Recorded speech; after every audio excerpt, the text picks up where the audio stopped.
Hello everyone, Steve here, back again with another video on tabletop baseball. In this video, I'm going to do an unboxing of a game called Big League Baseball, made by the 3M company in the late 60s, I think in this case 1967. Maybe before we jump into that, a couple things. One is the 3M company is known for things like Scotch tape and Post-it notes. And a lot of other manufacturing things. Based in Minnesota, originally called Minnesota Mining and Manufacturing, and so that's where the 3M came from. They decided to get into some games, tabletop games, and some of the ones they're known for are games like Acquire, which I'm going to show you here. And a lot of other strategy games that were designed to help people pass the time as home automation created a little bit more free time. You might recognize this game, but ultimately the entire line of 3M games was acquired by Avalon Hill, and that would include this Acquire game. Now, as part of this foray into into tabletop baseball games, or I'm sorry, into games in general, tabletop games in general, they also had some sports games, and one of them was this baseball game, which we're going to look at today. They had a football game. I think they may even had a hockey game. They had a horse racing game. They had a golf game, I believe, called Thinking Man's Golf or something like that. And so it's kind of interesting. You can find a YouTube video actually where they do a nice job describing 3M's entry into the game market. It's very well done. I recommend tracking that down and taking a look at it. So the other thing I was going to mention before we proceed is we don't want heads to explode all over this great land of ours. This is an unboxing. The box has never been opened. I bought this game recently, but the qualifier, the full disclosure is a month or two ago, I actually bought another copy of this game, which I finally took a look at yesterday to try to understand how it works. Otherwise, this unboxing video wouldn't be very informative. So with that, I'm going to go ahead and unbox this thing. Bear with me.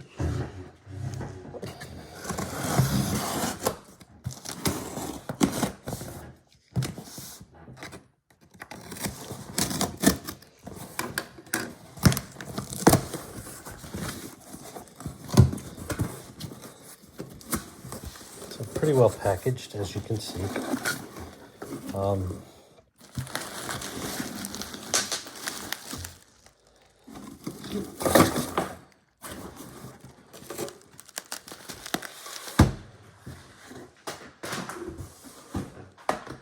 So what a lot of sellers will do, which you'll see here in a second, I just noticed it, is they'll put their own inventory label on these boxes, or they'll tape them up. I've had other games that I've bought where they've arrived with masking tape right on the box. Fortunately, I've been able to remove it, but kind of annoying. But this one's very well packaged.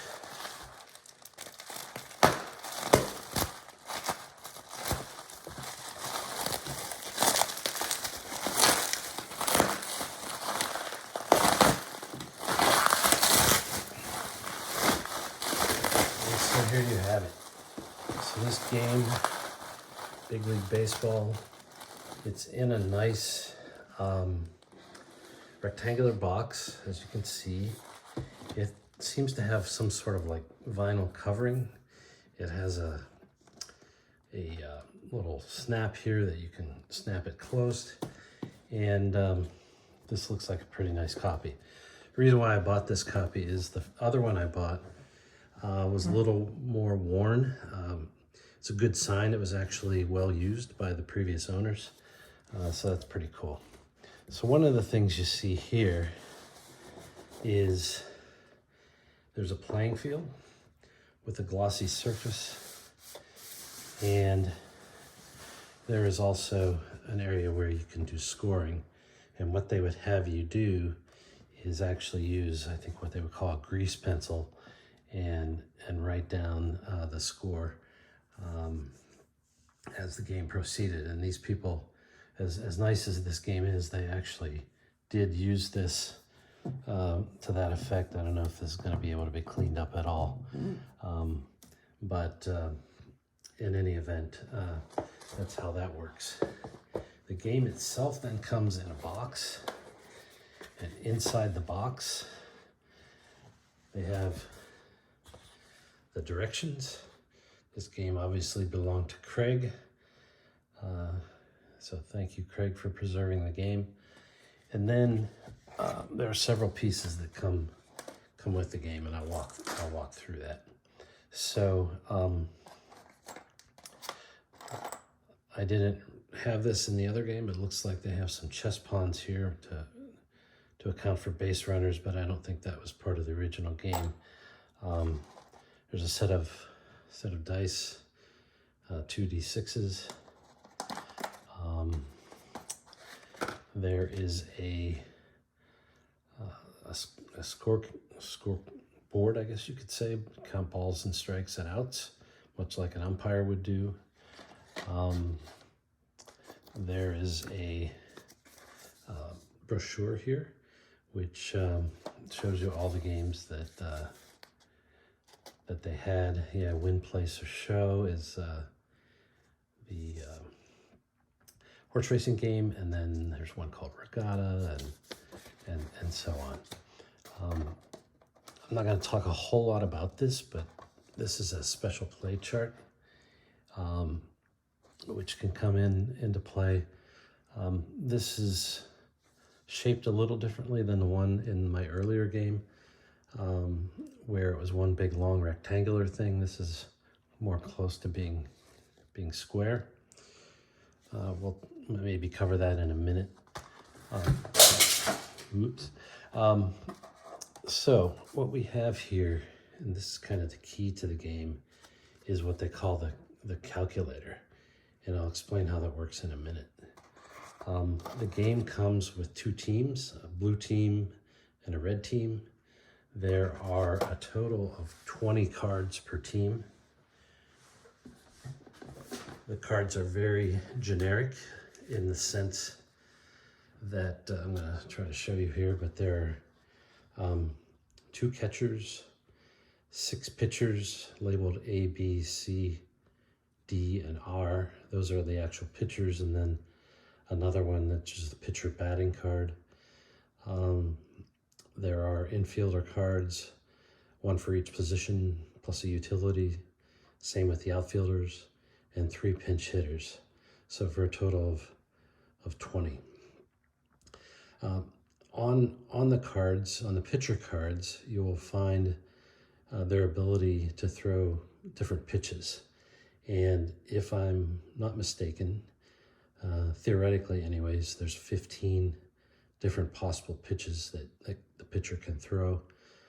First you start with whether he's going to throw a slow pitch, a fast pitch, or a curveball. And then you decide as well whether it's going to be a straight pitch, a high pitch, a low pitch, inside or outside. And then I guess a last possibility is the pitcher can call for a pitch out. One thing about this game is it is very much oriented to balls and strikes as part of the action. In the batter cards, you'll see a few things, and here's an example, but I'm going to apologize if it's not too clear. But you'll see at the very top there's a base runner that indicates that he's a fast runner. So it's either plain or fast, and that comes into base advancement and so on. And then what you see here is that there are certain pitches which are his favorites, and if he gets a chance to hit one of those favorites, his likelihood of a nice hit of some sort, including a home run, is much higher. So every card is different. So here's, for example, a pinch hitter. He likes either a high slow pitch or a high curveball, so that's really his wheelhouse. You can think of it as a wheelhouse. So kind of interesting. The other thing that's interesting is, the center fielder on the blue team, the center fielder on the red team have different hitting characteristics. As far as, the game materials, the other thing that this game has is these base runners. You can see them here, but essentially there's a black plastic base runner for when you have a fast runner on base, and a red one for when you have a slower runner on base. And this is an example of one of them. You just set them on the game board, and they're off to the races. What you can see in both these games I have is sometimes the runner would break off the base. So probably what I'm going to do is merge these two sets together and make one good one, and maybe offer up the second set for parts. So with that, I really am not equipped to do a full tutorial, but I will try to explain the basics of the gameplay. So you start with this this calculator, as they call it, and let's say I'm the red team and I'm pitching. And so what I need to do is I need to choose a pitch, and let's say I'm the blue.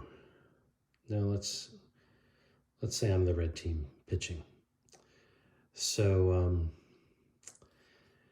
basically what I need to do, and I apologize for this, but I need to pick a pitch.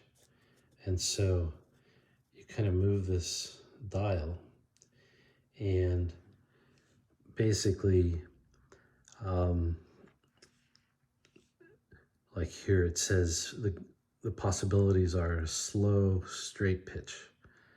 And that pitch is available to all the pitchers except for B. Here is a slow, high pitch.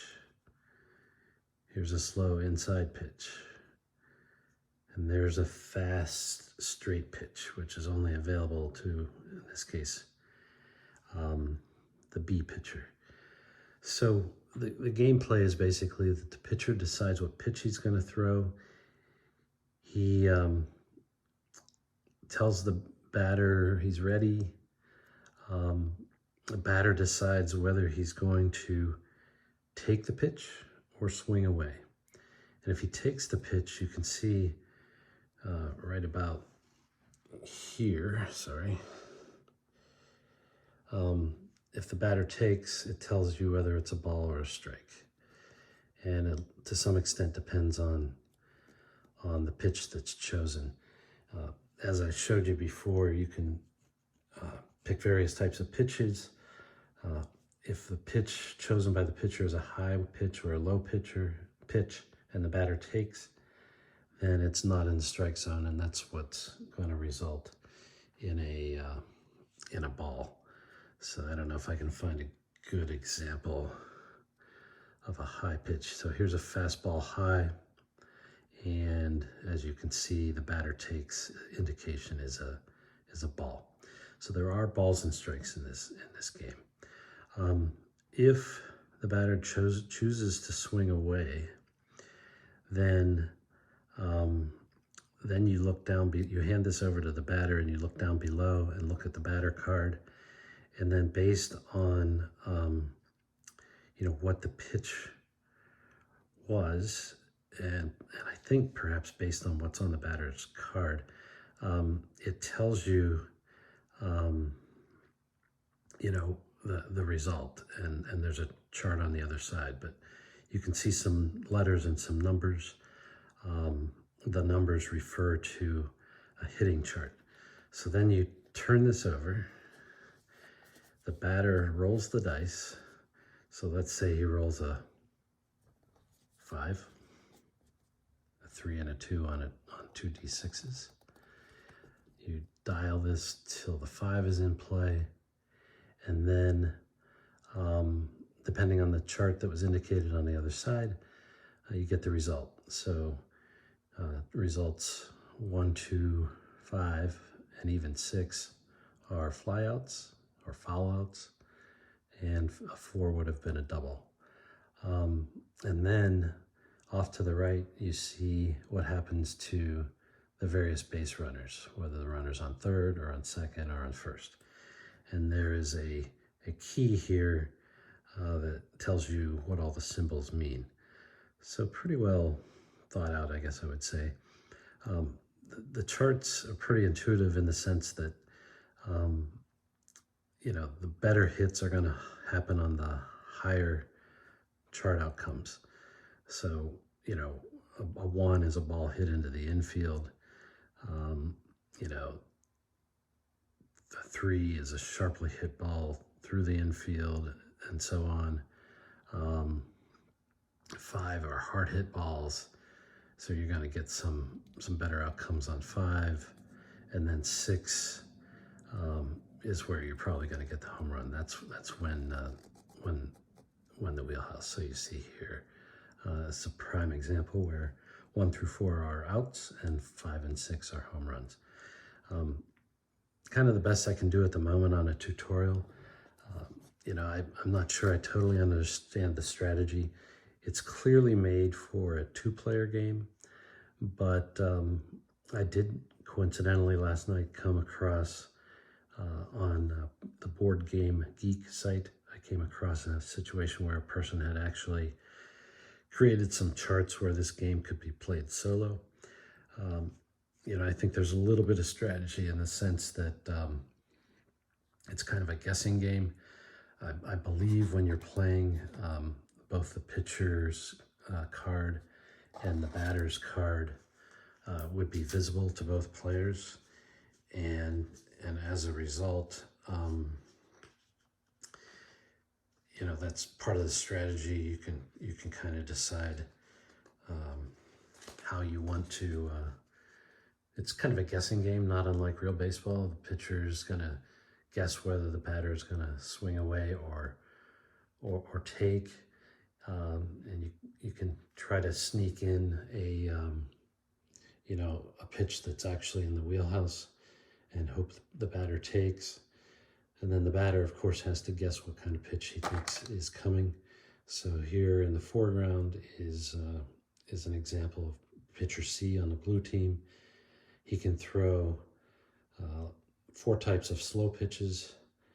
He can throw 2 types of fast pitches and 2 types of curves. Pitcher A, which fell down here, is a little different. He only has 1 type of slow pitch, but he has 4 types of curves he can choose from. So I would have to play this game to determine, what I think about it. Clearly, the players are generic. So, it's not about a replay or creating any major league player or whatnot. And even though my brain's already spinning, I'm not quite sure how you would even do that. One thing I did find in the other game that I bought is somebody actually must have had some kind of a league, and so they were keeping actual stats, pitching stats, batting stats. You see Mark the Bird Fidrich is here, and he's 8-0 actually. They had standings written on the back of a to-do list. So that's kind of interesting to see that, but I don't know if these stats relate to this game or some other game like Strat or what have you. So again, very basic game, but a kind of a different different profile than some of the others that you'll see, which isn't uncommon. I mean, a lot of these were for creating good family bonding time and, kind of social aspects of this, as opposed to what we think of now today, which are more heavily statistically oriented and so on. I think this would be playable. I'm interested to see if these solo charts will work. I will say that someone commented about the football game and they said it was entirely unplayable. Maybe that will prove to be the case here with this game. We'll see. The nice thing is, I have a couple of these to choose from, and it's in reasonably good condition. So with that, I'll sign off, and we'll talk to you again soon.